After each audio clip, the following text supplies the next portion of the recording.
Hi, this is James One. It's James, a wine guy, here to share this wine with you today. It's Chamisal Vineyards.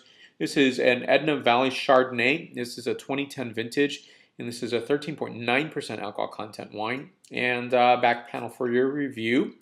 For me, this is a beautiful signature of Chardonnay, and coming from cool climate, gives a 13.9 register, which I think is just really, really nice. And I don't like to get on the bandwagon, and I think in some ways, I might have been guilty in the past of saying, oh, high alcohol is bad.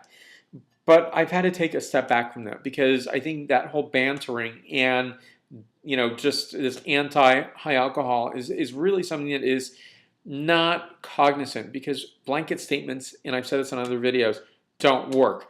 Blanket statements that all varietals cannot be above this percentage of alcohol, because then you wipe out a whole category that are naturally higher alcohol in their production, in their content, sugar content. So for me, but on the contra, on the other side, not against it, but on the other side, I would also say, but it's also nice in some varietals, while they can handle a little bit of heat, it's also nice to have sometimes a lower alcohol content. And Chardonnay, in my opinion, does better on the lower alcohol content.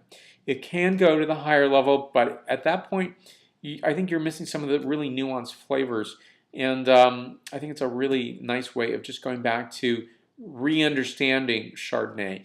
And sometimes I think that Chardonnay just really has the worst luck. It's something that's given a hard time for being too flavorful. Again, that's for reason, that's for cause, and sometimes it's also been accused of having no flavor. And I'm not in that camp, that's for sure.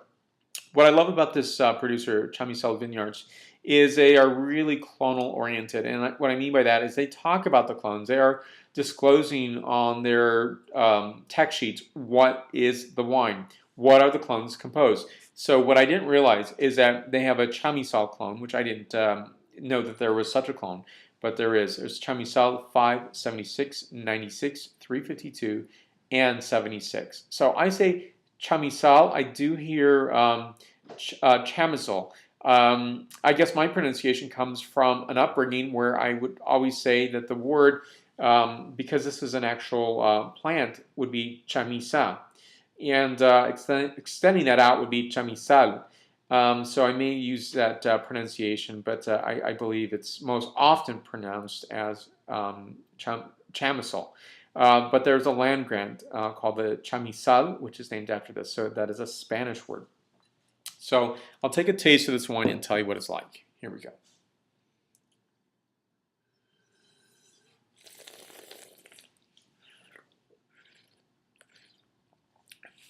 Nice centering of brightness on this wine.